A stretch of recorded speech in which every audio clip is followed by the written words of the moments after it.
Hey, welcome back to another episode of Scott's Quick Cash Class, and we got a good one for you today. It's called the $100 Rule. So if you've been following along and been watching some of my episodes, essentially what we're talking about is mindset, right?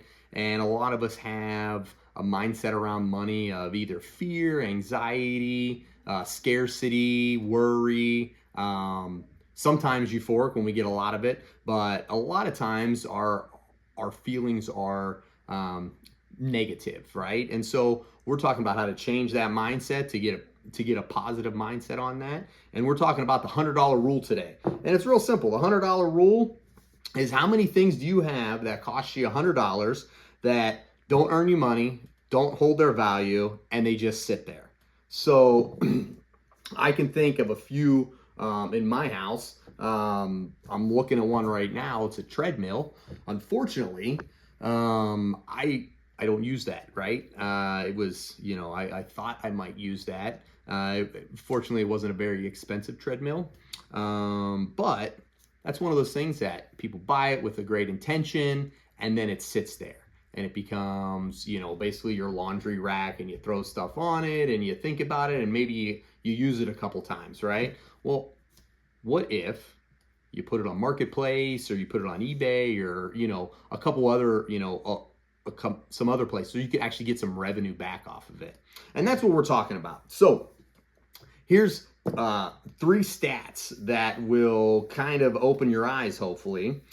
The average Gen Z has $7,000 worth of unused items, either tech, clothing, different type of gear, just sitting around collecting dust. That's all money that could be, put back into your pocket to use towards something good. 1 in 3 Americans under 30 live paycheck to paycheck, but they also, on average, spend about $1,500 a month on non-essentials. Subscriptions, going out to eat, shopping, things like that. And I'm not here to tell you not to have a good time, because I like to have a good time. I like to go to the casinos, like to take my wife out to eat. So it's not about not having a good time, but it's about having the appropriate time, right? When you can afford it. And maybe changing some of your other behaviors to have a little bit more money so that you can do the really fun things that you like. And so,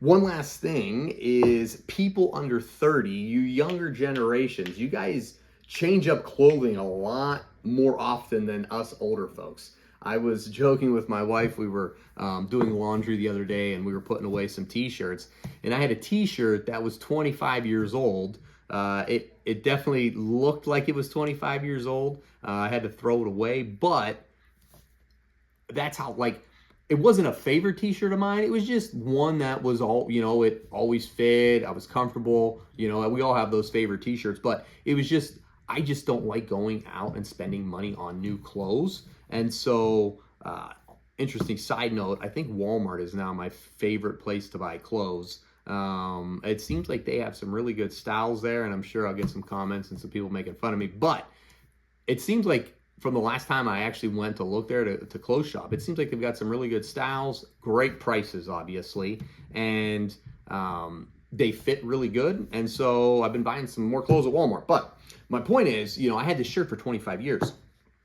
Those type of things, clothes just appreciate in value. They're just, even if you get something on sale that's 50% off, if it's $40 and that's the 50% off price, you're still spending $40, right? You could go to Walmart and get 4 pairs of shorts for $40, and if you carry yourself well, who knows? Maybe somebody doesn't even know you bought them from Walmart, or maybe you just don't care it like me, and you still shop at Walmart. So just think about that. And then here's 4 steps for you to help kind of get this ball rolling. Do a $100 inventory purge. We'll start out with 10 items that you have that cost $100 or more. Ask yourself these 3 questions. Does it make me money? Could I sell it or rent it for some sort of value? And do I use it at least once? If you answer no to all those questions, you need to get rid of it, right? Because it's just a paperweight there. It's just an expensive paperweight. And those things where you go, oh yeah, I think I'm going to use that later. Chances are another year goes by and it just sits there collecting dust. So the second thing you can do is have a mindset of earn, return, or repeat. Meaning, when you buy something over $100, is this going to earn me money? Will it return in value if I decide to sell it? You know, like if you bought, and I know this is a little bit extreme example, but if I bought a Rolex, those watches are going to hold their value.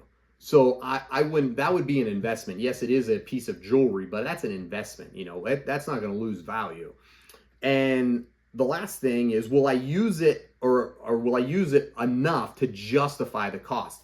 If, you know, you get something and you only use it once in a blue moon, maybe it's not. But if you're using this thing every week and it's holding up, well, then it's probably, and it saves you some time, and it's definitely worth holding on to. And then start the cash back closet, right? See if you can generate $1,000. Who couldn't use an extra $1,000 in 30 days?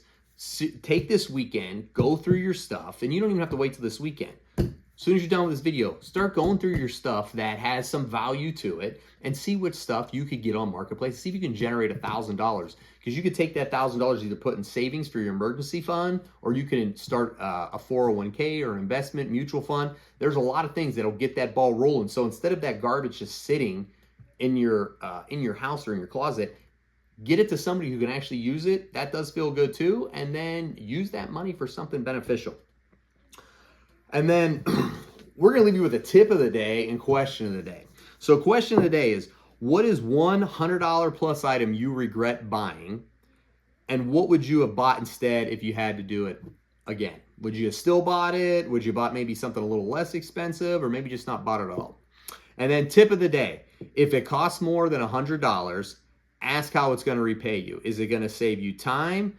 Is it going to put money in your pocket, or is it going to increase your value, right? So when you go make that purchase, and I understand not everything can do one of those three things, but if you start filtering things through those lenses, when you start making those purchases and go, is this really going to be beneficial for me? Am I going to get my money back out of this? You know, am I really going to use it enough to justify spending that? Or am I just buying this because it's the coolest thing, the latest thing? I need to feel like I need to purchase this. I've been down that path before, with a lot of different things. And, fortunately, it took me probably 40 years to figure out that those things don't matter. But hopefully you heard something good today, and you benefited from it. So if you like what you heard, click the link below, subscribe. Every day I'm coming at you with 5, 6, 7 minute podcasts to, help you with